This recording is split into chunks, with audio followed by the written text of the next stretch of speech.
So, hello mga kababayan, magandang araw po sa inyong lahat dyan. So, kumusta po kayo? So, pasensya na po kayo mga kababayan, no? Ngayon lang po ako nakabalik mag-upload kasi nabisi po ako sa mga trabaho ko sa sakahan.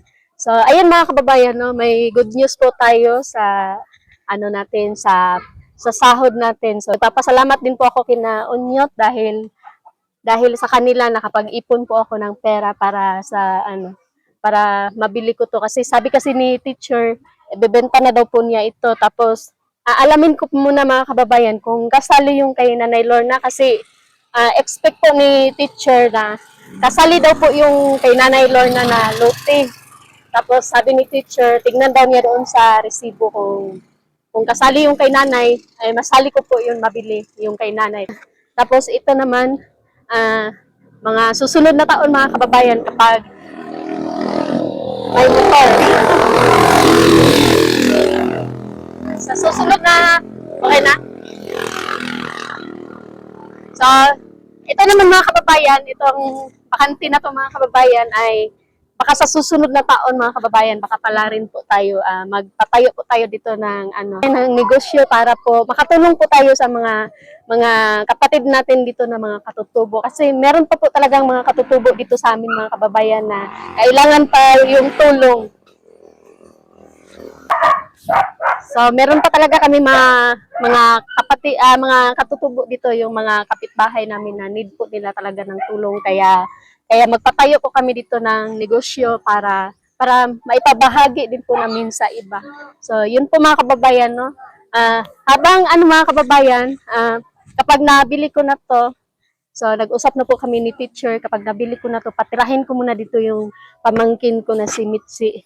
So, yun muna yung patirahin ko dito, gawaan namin siya ng kusina.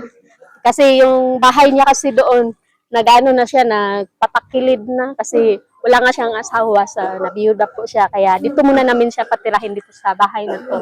So, yun po mga kababayan, no? So, sa ngayon, nag-usap po kami ni teacher.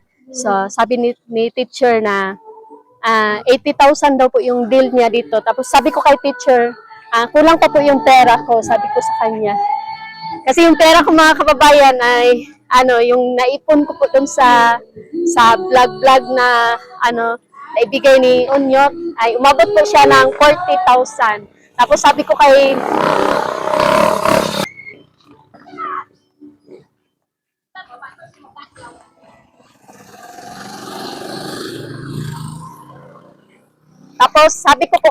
teacher mga kababayan na baka pwede na mo na yung ibigay ko sa kanya. 40K yung kalahati muna mga kababayan para sa susunod na buwan magbibigay ulit ako sa kanya ng 40K. Tapos sabi ni teacher, okay daw sa kanya pero puntahan muna namin siya ngayon doon para magbayad kami dito sa ibebenta niya na lupa. So malawak to mga kababayan, no. So tanaw na to.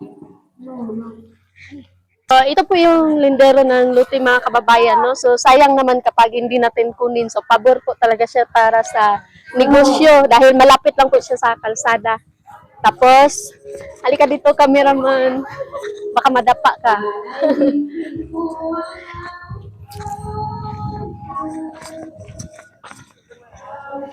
Tapos, hanggang dito po siya mga kababayan, no? Dito sa may mga ugsok, ugsok sa Madrid Cacao. Tapos papunta po yan doon. Papunta siya dito. So magkapit bahay na po kami ni Nanay Lorna. Hi Re, kumusta Tete? Fair. So papunta po yan doon mga kababayan, no? So malaki po siya hanggang doon. So yung wish ko lang talaga mga kababayan na sana kasali tong kay nanay para kami na lang po yung mag-usap ni ate. So, sabihin ko po sa kanya na kasali naman pala yung kay Nanay Lorna. So, tingnan natin kung kasali. Kapag hindi, so, si ate na po at saka ni Nanay Lorna mag-usap kung papayag ba si ate na, kunin namin tong, lutin na pinatayuan ng bahay ni Nanay Lorna. So, ayun mga kababayan, no? So, kukunin ko muna yung pera dahil puntahan namin si teacher doon sa Pamantawan. So mga kababayan, no, ito na po yung pera na naipon sa sahod namin. So, bilangin natin baka sumobra to. So, 1, 2, 3, 4, 5, 6, 7, 8, 9, 10, 11, 12, 13, 14, 15, 16, 17, 18, 19, 20, 21, 22, 23, 24, 25, 26, 27, 28, 29, 30, 31, 32, 33, 34, 35, 36, 37, 38, 39, 40. So, 40 po yung nalikom nating pera mga kababayan para sa future namin at saka para makatulong po sa mga katutubo na nandito sa amin. So, yun po mga kababayan, no? So, puntahan ko muna si teacher. At saka, syempre mga kababayan, magpapasalamat din po ako sa sponsor namin, si Ma'am Tess, at saka si Ma'am Maria de Santos, si Ate Rose. Maraming salamat po sa inyo. At saka kay Ate Amy, shout out po sa iyo, Ate Amy. Salamat po sa mga advice niyo po sa amin, lalong-lalo na kay Ate Amy, si Ate Maria, si Ma'am Tess. Maraming salamat po sa inyong suporta na walang sawa na support sa amin. So, puntahan muna namin si Ma'am.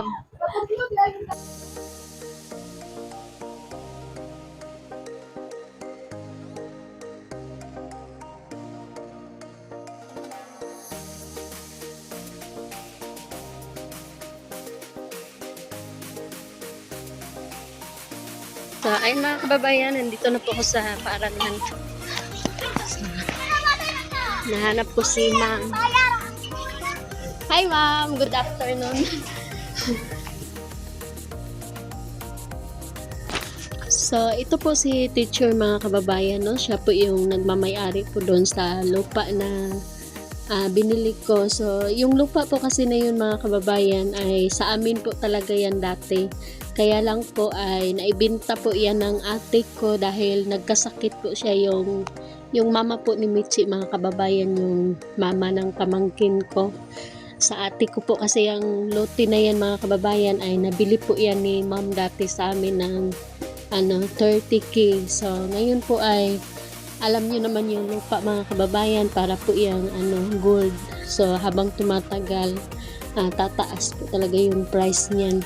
Kaya siniguro ko po mga kababayan na makuha ko po yung lote na yun kasi nasasayangan po kasi ako, baka mapunta po sa iba.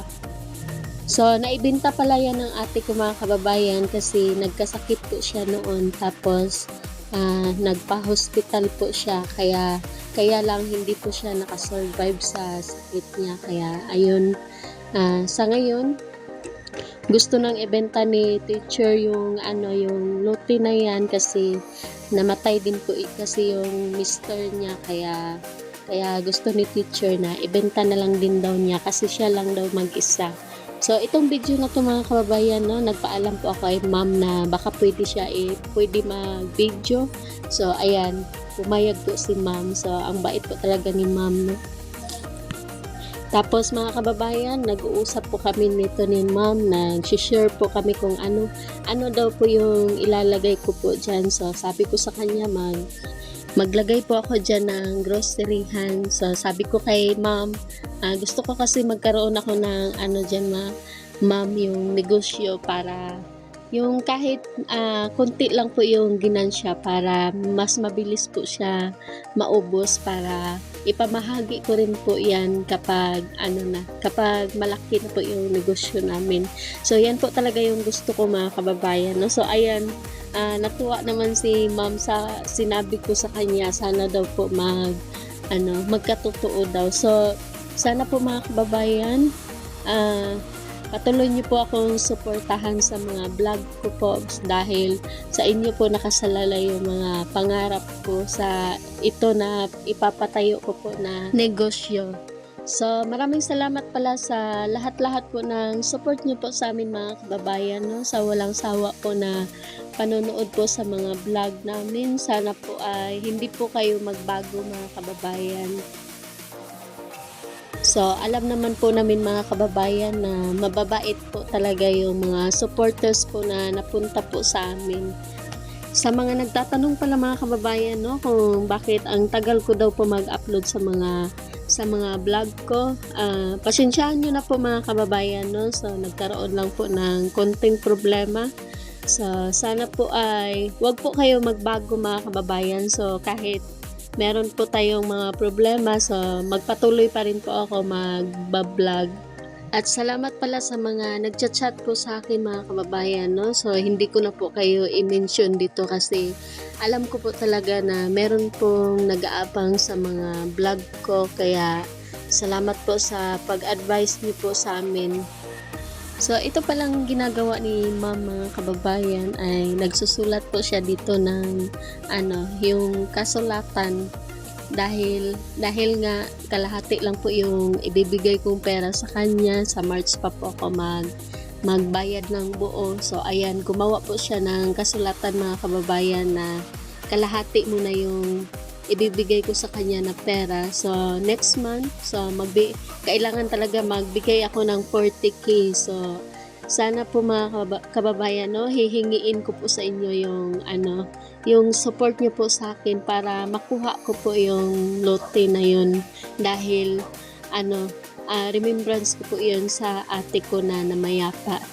Kaya maraming salamat po sa support niyo po talaga sa akin mga kababayan. So, ayan mga kababayan, no, binilang na po ni ma'am yung pera. So, 40K po yan mga kababayan, no. Meron pa po akong kulang na 40K. So, ayan mga kababayan, no. So, nabigay ko na po yung 40,000 kay ma'am. So, gumawa po siya ng kasulatan mga kababayan para mag-partial daw po ako ng 40K, tapos sa susunod sa March another 40K sabi naman. Kaya gumawa po siya ng kasulatan para sure niya na magbabayad po talaga ako. So ayan mga kababayan, no, so babayaran ko po talaga yan. Maghahanap po ako ng paraan. So baka makasahod tayo ulit sa YouTube. So baka makasahod po tayo ulit sa YouTube mga kababayan, no. So sana po ay patuloy niyo po akong suportahan mga kababayan para po makatulong din po ako sa iba. So kasi yung ginagawa ko po ngayon ay para din po sa iba mga kababayan, dahil alam ko po mga kababayan na marami pa rin po yung naghihirap na mga kapatid namin dito na katutubo. So sana po ay patuloy niyo pa rin po kami suportahan, kami ni Nanay Lorna, Onyot, at syempre sa akin mga kababayan, no. So maraming salamat po talaga sa lahat po ng mga sponsors namin. So ayun mga kababayan, no. So hanggang dito lang po yung video ko dahil paulan na. So baka maabutan po kami ng ulan. So thank you po.